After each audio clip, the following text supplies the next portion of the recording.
Is it harder right now to hire people? Yes, it is. Does that mean that there's not good people out there? No, it doesn't. So what I want to give you is some tools and some tricks that we use, that we deploy with the hundreds of contractors that we work with every single day that help increase those odds. Welcome back to the Success Unleashed podcast. Today's topic is going to kick you in the balls a little bit because I want you to be aware of what you're facing. Here's the truth. You are one bad hire away from closing your doors. Now, why would I say that to you? Why would I tell you that one person will break your company? You see, because I want you to start paying attention to your people. I want you to start paying attention to your hiring process. I want you to start paying attention to what could ultimately sink your business. You see, most people, when they hire, most contractors, when they hire to fill a need. The problem is, number one, they don't even know what it is that they need. And number two, the person that they're hiring actually isn't the right person.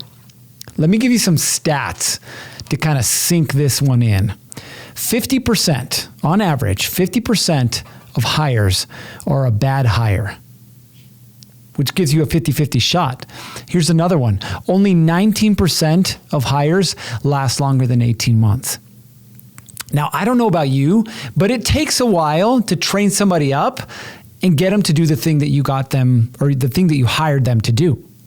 So think about this. In 18 months, 19% of the people, on average, that you hire are going to be with you. They're going to be the right person in the right seat, accomplishing the right thing that you want them to accomplish.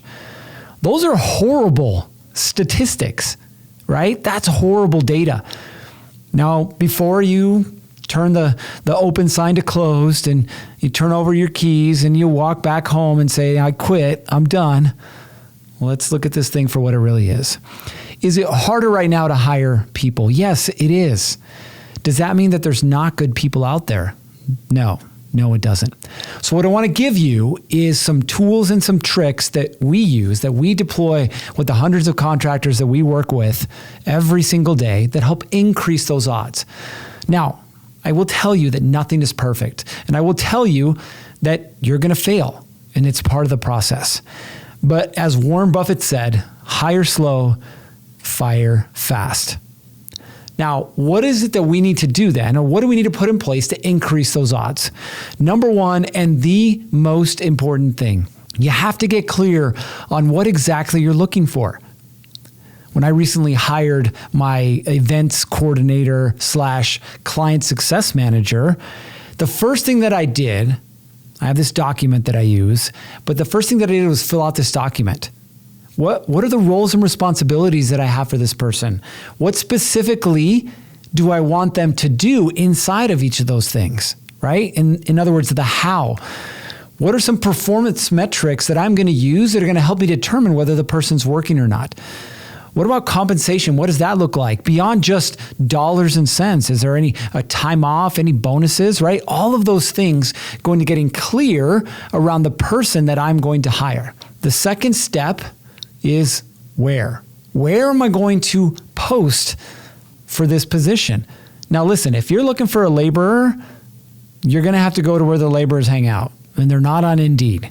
Right? But if you're looking for a marketing director, if you're looking for an operations manager, if you're looking for a project manager, you're going to have to go hang out or figure out where these guys are already hanging out at. Now, here's a little trick. Some of you may not like and some of you may not. Most of the good people already have jobs. It's just the reality of the situation.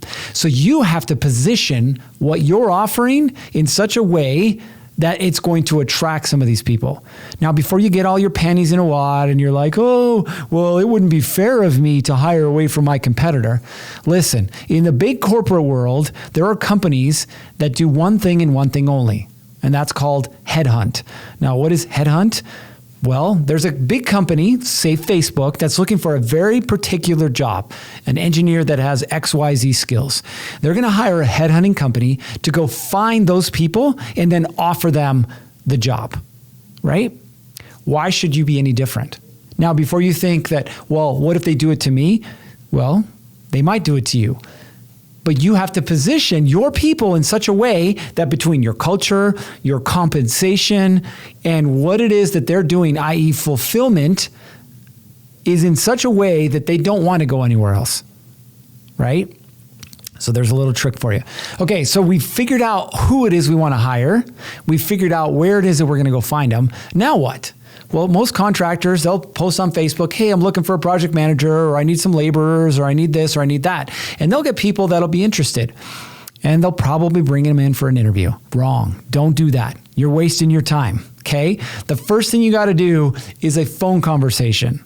That's it. 15 minutes. Call it a triage call. Just like if you were going to go to the emergency room, you have a boo-boo, right? What do? They don't take you back to see the doctor first. You have a nurse. They do blood pressure. They ask you, hey, what's wrong? Can we actually help you, right? That's your job too. Can this person actually do the thing that I want them to do? Is there a cultural fit here as I'm having conversations with them or not? Don't waste your time. Now, inside of this process, there's something else that we leverage, and I highly invite you to do the same. We leverage behavior profiling. In other words, if I have a position that I'm hiring for, and you're going to be sitting in an office all day, typing away on a computer, I'm going to want a behavior profile that likes to be alone and likes heads down time, very process driven. If I was to hire somebody like me, they would last 2 weeks, maybe, and leave. Why? Doesn't mean I didn't have a good company. Doesn't mean I wasn't compensating them well. It's just not a position that they're interested in. So be willing to take a little bit of extra time and figure out, does this person have the behavior profile for the position that I want to hire them for? Okay, so we've now got these 4 steps taken care of. We've got the job description, right, or the job framework. We've figured out where it is that we're posting. We've now done some type of behavior profiling. We've done a triage call, a 15-minute phone intro call. At this point, you're whittling down your list, and it might be to 0, which means you need to start over. That's okay. Hire slow, fire fast, okay? Let's just say you have a couple of people. Okay, and let's say you're hiring for a project manager position. Great. Now schedule a working interview. What do I mean by working interview?